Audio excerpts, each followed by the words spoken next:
non-Trekkie and finally decided to give Star Trek a try, but you don't know where to start.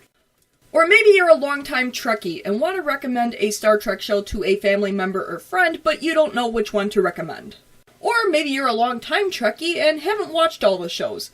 Or maybe you just want to see what I have to say about the various Star Trek shows. It's okay, I'm not judging. Whatever reason you're here, you're probably wondering which is the Star Trek show that's best for beginners. But isn't it the very first show? Or maybe it's the show that takes place earliest in the timeline? Well, the good news is that you can jump into any of the Star Trek shows without having seen any of the previous shows. Though some references are made to episodes from other shows, you don't need to have watched them to enjoy the show that you're currently watching. So if you feel like watching Star Trek Voyager, the fourth Star Trek show, go right ahead. Now, when it comes to recommendations, each show has its pros and cons, especially for beginners. And that's what I'm going to talk about. Look at this video as a guide to help decide which show appeals to you the most and watch that one. Now, I'm sticking with the pre-J.J. Abrams era because that's the era I know best. I haven't watched much of the new Star Trek shows, so I can't really comment whether they're a good starting point or not. I'm also leaving out the animated series because, 1, I've only seen a few episodes, and 2, it really doesn't contribute a whole lot to the overall franchise. So, let's boldly go. To boldly go where no man has gone before. Ah yes, the classic option.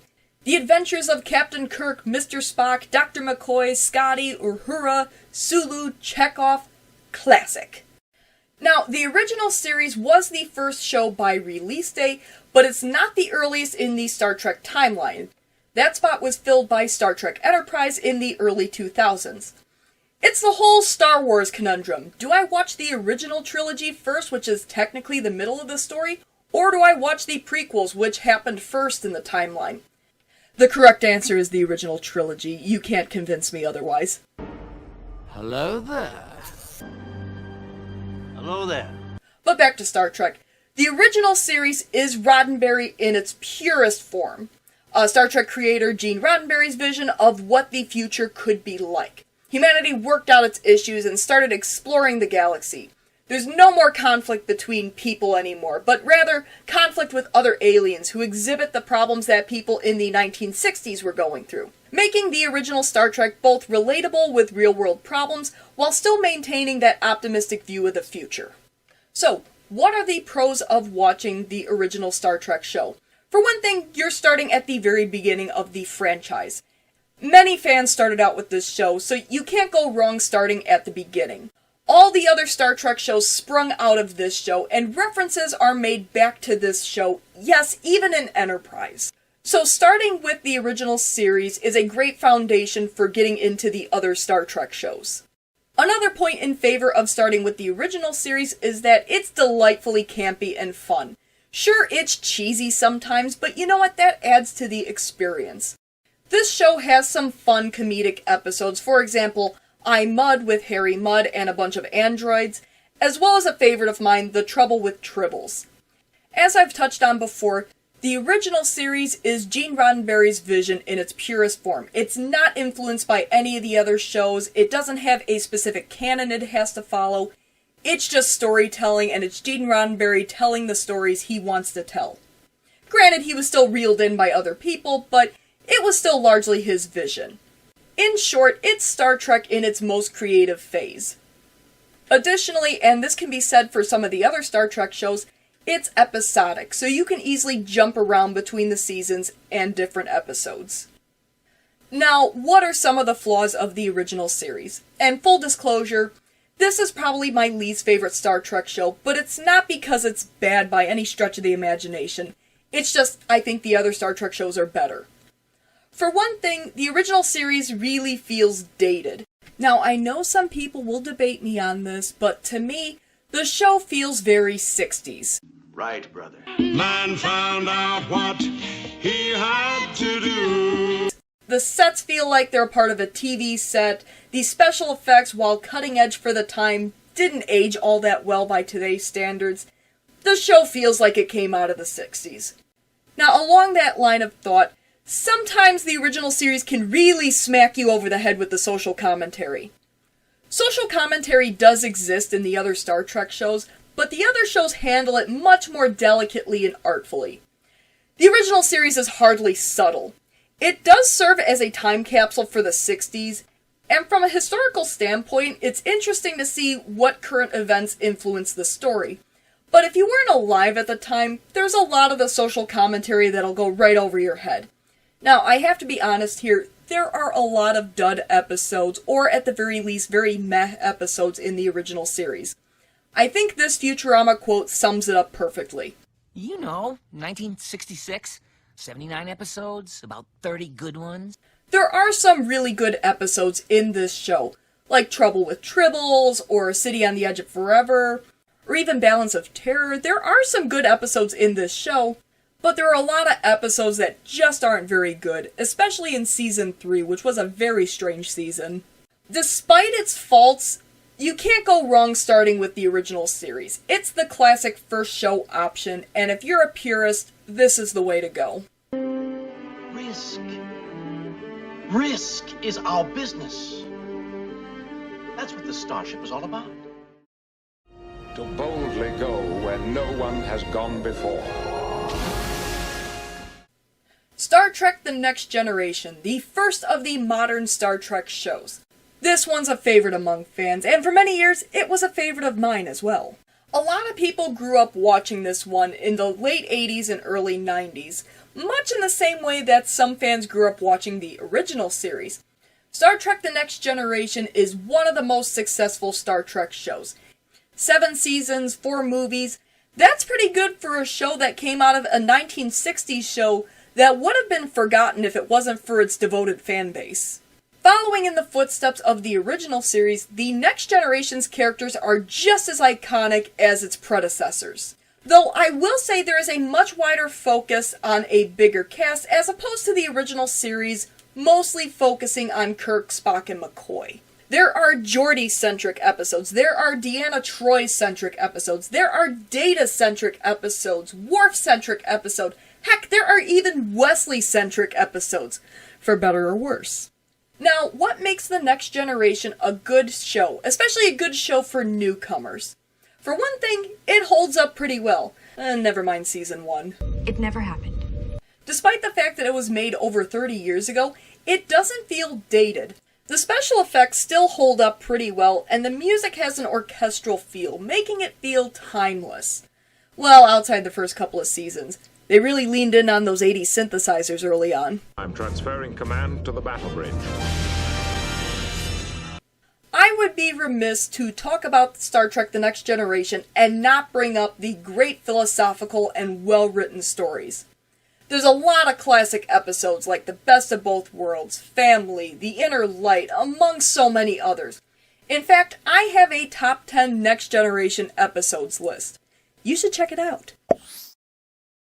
While the stories in The Next Generation aren't as action-packed as the original series stories, there are a lot of character-building episodes, and they're very well written and prove that you can do quieter sci-fi stories. And to top it all off, this is a very episodic show. You can easily jump around to the episodes you want to see without losing the overall story. I mean, some events in previous episodes come up later on, but you can still jump around pretty easily. Heck, you can even get away with not watching those earlier episodes. I mean, you probably shouldn't skip those episodes, but you can get away with it. Now, as much as I love The Next Generation, it's not without its flaws.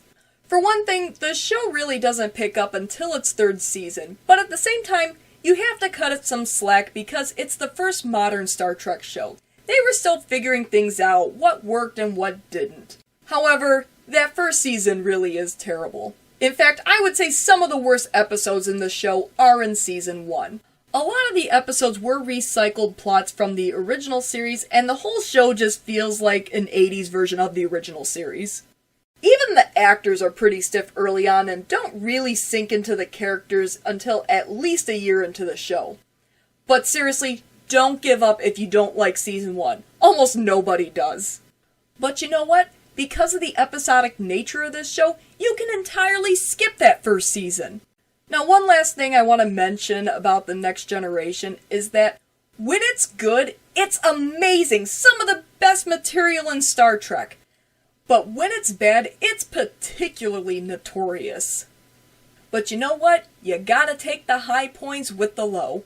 Or you could just skip the low points altogether. You can do that.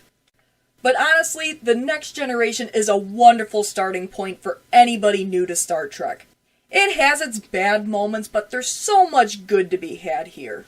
The first time any man's freedom is trodden on, we're all damaged.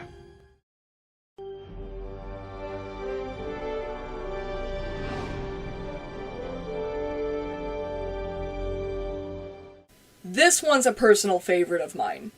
Now, DS9 is different from your typical Star Trek show. Rather than exploring the galaxy in a ship, DS9 focuses on a space station called Deep Space Nine and the surrounding area, namely the planet Voyager and its wormhole. There are occasionally episodes where the DS9 crew will go to another planet, usually through the wormhole, but most of the action takes place on the station. While earlier episodes are episodic, the show took on a serialized format after the third season, with episodes building upon each other. There are still some episodic episodes in seasons 4 to 7 to break up the main story arcs, but for the most part the stories build on each other. Now, how do I love DS9? Let me count the ways. For one thing, it's great writing that progresses as the show goes on. You get to see characters grow, and it's wonderful to watch over the course of 7 seasons. Friendships are a core focus in this show. You have Kira and Dax, Miles and Julian, Julian and Garrick, the frenemies of Odo and Quark. You have the wonderful father-son relationship between Ben and Jake Sisko. It's a beautiful thing to witness. DS9 also did a lot to expand current canon, whether taking familiar Star Trek concepts and expanding upon it, or introducing new stuff. The Bajorans, for example, were introduced during The Next Generation and had their culture, religion, and history expanded upon during DS9. The Ferengi were a joke in The Next Generation and ended up being a well-rounded monetary-based culture in DS9, who were actually funny. Must have taken a wrong turn. It looks that way.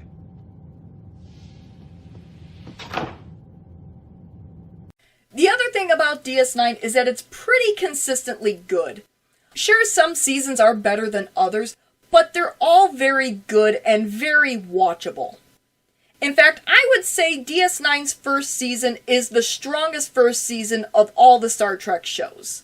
There are some weak episodes here and there, but it doesn't have entire seasons that are weak. And there's really only a handful of truly terrible episodes. Now, I don't have a whole lot of bad things to say about DS9, but there are a couple of things that might make it hard for newcomers to get into.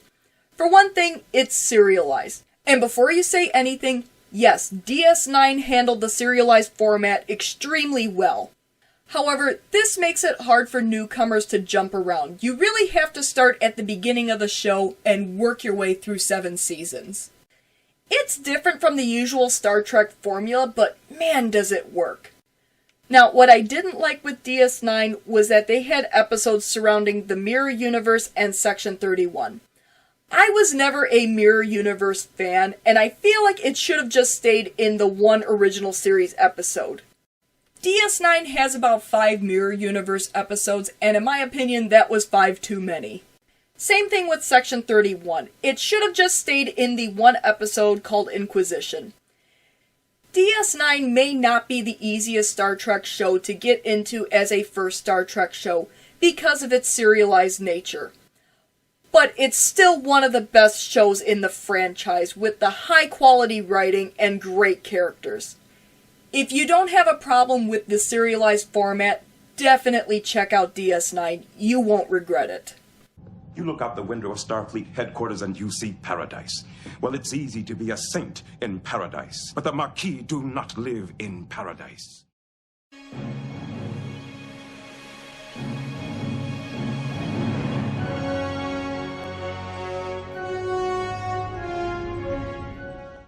After DS9, Star Trek Voyager was a return to the standard episodic format of Star Trek, but with a little twist. While the other Star Trek shows take place in the Alpha Quadrant, Star Trek Voyager takes place in the Delta Quadrant. The show follows Voyager making its way home and exploring along the way.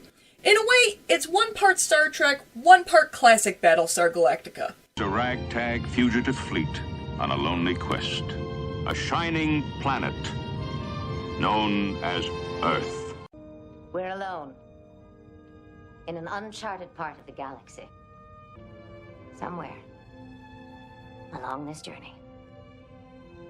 We'll find a way back. Even Voyager's crew is a little bit different, being both a mixture of Starfleet officers and Maquis officers. Now, the Maquis was introduced in The Next Generation, but don't worry if you haven't seen any of the Maquis episodes. Voyager will tell you what you need to know. In short, the Maquis were Federation citizens who lost their home due to a bad treaty. By defending their homes and violating a treaty which was technically being violated on the other side, they are outlaws. Voyager also features iconic characters like Captain Janeway and Seven of Nine, and they're probably ranked among the most beloved Star Trek characters. Now, before I get into the pros and cons of Voyager, I just want to put out there that I'm not the biggest fan of Voyager. I like it well enough, and I do like it better than the original series, but my main problem is that it had some really great ideas that just weren't explored deeply enough. So, when you're listening to me talk about Voyager, just bear in mind I do have a little bit of a bias. But with that, let's see if there's coffee in that nebula. Commander, set a new course. There's coffee in that nebula. Like with the original series and The Next Generation, Voyager is episodic, so it's really easy to jump around between episodes. Now, if you're thinking, well, how can this be an episodic show if they're making their way home? Wouldn't they get closer to home as the show went on? Believe me, it's not an issue. Chances are, if you love The Next Generation's format, you'll probably like Voyager's as well. It has the benefits of The Next Generation figuring out what worked and what didn't without the terrible first season that The Next Generation had. At the same time, it's not exactly a copycat of the original series or Next Generation. Because the show takes place in the Delta Quadrant, they can run into all sorts of aliens without the audience wondering, hey, how come we never seen these guys before? The show has a nice sense of familiarity while also feeling different and unique on its own. The other nice thing about Voyager is that it has more of an overall sense of humor than the other shows. Granted, shows like DS9 have some great comedic episodes, but the overall tone of the show is pretty serious. That doesn't mean Voyager is a silly show, but it has more of a sense of humor than the other Star Trek shows. There are a lot of lighthearted episodes in Voyager, as well as characters like Neelix and the emergency medical hologram that lighten up the overall tone. I know some people flat out hate Neelix, and to be honest, I did too initially, but he has a way of brightening up the room. And the Doc was always put into some silly situations, which led to some pretty fun episodes. Now, what wasn't so great about Voyager? Like I said before, it had some good ideas that could have been executed better. They had the opportunity to really develop the Maquis, but after the first season, you kind of forget that half the crew is Maquis. It was a big missed opportunity. We've already seen Starfleet crews work together. It would have been interesting to see a Starfleet crew working with a bunch of outlaws. Now, the other thing that could have probably made Voyager better is if it was serialized. I know that would make it harder for newcomers to get into, but the way the show is trying to get back home, it would have really benefited from a serialized format. You don't really get a strong sense that they're getting closer to home from episode to episode.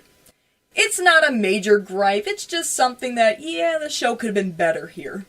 Overall, Voyager is still a pretty decent show. If you want an episodic show that can get a little silly every once in a while, this is pretty good. It has its shortcomings, but it's still a good show. I'm really easy to get along with, most of the time. But I don't like bullies, and I don't like threats. And I don't like you, Cullen. It's been a long road. Star Trek Enterprise, or just simply Enterprise. When this show first came out, it got a lot of flack from Trekkies, but if you watch it, it's actually a pretty decent show. A lot of Trekkies wanted a post-Voyager show, but instead they got a prequel show in Star Trek Enterprise. The show takes place about 100 years before the original series. It's pre-Federation, Earth just achieved warp drive, and humanity is starting to explore the galaxy. There's a lot of tension between humans and Vulcans on the show. And a lot of people really didn't like this approach, but if you look at it as two different groups of people, largely incompatible, learning how to work together, it's very well done. Where a lot of prequels fail, Enterprise does pretty well. For one thing, Enterprise offers a lot of origin stories for common Trek concepts. It answers a lot of questions that Trekkies have had for a very long time. For example, why Klingons look so different in the original series and the Next Generation era. DS9 kinda asked that question, but Worf didn't answer it. Some kind of genetic engineering? A viral mutation? We do not discuss it with outsiders. It also gives some background to the Vulcans, and kind of explains how a group so married to logic could even get along with humans who are so emotional. Now, the other thing I like with Enterprise is that it has this brashness that's not in the other shows, and it works in Star Trek. This isn't the Starfleet of Kirk's time. They're still using earthier language, and you know what? It works. Enterprise has this casualness that feels authentic even in the Star Trek universe. They're not just throwing out swears willy-nilly. It actually feels like it belongs in that period of time in Star Trek. Because of this, Enterprise serves as a nice bridge between our time and Captain Kirk's time. The other thing Enterprise has going for it is its 4th season. The 4th season of Enterprise is excellent. It's almost a nice blending of the serialized format with the episodic format. It's a bunch of 2 and 3 parters with the occasional standalone episode. It almost plays like a bunch of mini-movies that you can watch on their own. It's a unique format when it comes to Star Trek, and, dare I say it, the best of both worlds. Now, of course, the critics of Enterprise do have some legit points. For one thing, the first 2 seasons of Enterprise are a bit slow. They're not bad seasons. In fact, Carbon Creek is a fan favorite, and it's a season 2 episode. But not a lot of big things happen in seasons 1 and 2, though there are some nice character building moments that I like. This can make it harder for newcomers to get into Enterprise. The show doesn't really find its footing until the 3rd season with the Xindi arc, though to be honest, there are a lot of people who aren't big fans of that season. Now, the other thing about Enterprise is that sometimes it's a little too TV-14 for my taste. I like my Star Trek around the TV PG range. The early seasons are notoriously littered with these decon scenes that are pretty much pointless and just there for eye candy. You can take out the decon scenes and not lose anything. Now, this last point I'm gonna make is something that a lot of fans complain about. The show had just figured out what it was gonna do in the 4th season, and then it got cancelled. I've mentioned how great Season 4 is, and you can even make the argument that Season 4 was what the show should have been all along. But unfortunately, by the time Enterprise found a good format, the series got cancelled, and it ended with arguably the worst finale in Star Trek. Which, in my opinion, is more of a mediocre episode that just made a terrible finale. To be honest, I wouldn't recommend Enterprise as a first Star Trek, even though it's technically the first in the timeline. I mean, you can still watch it if you really want to first, but it answers questions that newcomers wouldn't have initially unless you've seen the other shows. Those answers have more meaning if you have the context behind them. But hey, maybe you're just a big Scott Bakula fan, and Enterprise is pretty good for that. We can't be afraid of the wind, Ensign. Take us to Warp 4. So that's my overall recommendations for Star Trek. What do you think? Are you a newcomer to Star Trek? Which shows are you the most interested in? And to the Trekkies out there, do you agree with my assessments? What would you like to add to help a newcomer find their perfect Trek? As always, thanks for watching my video. If you like what you see, please give me a like and leave a comment. And also subscribe to my channel. Tell your friends. Until next time. Here's to the finest crew in Starfleet.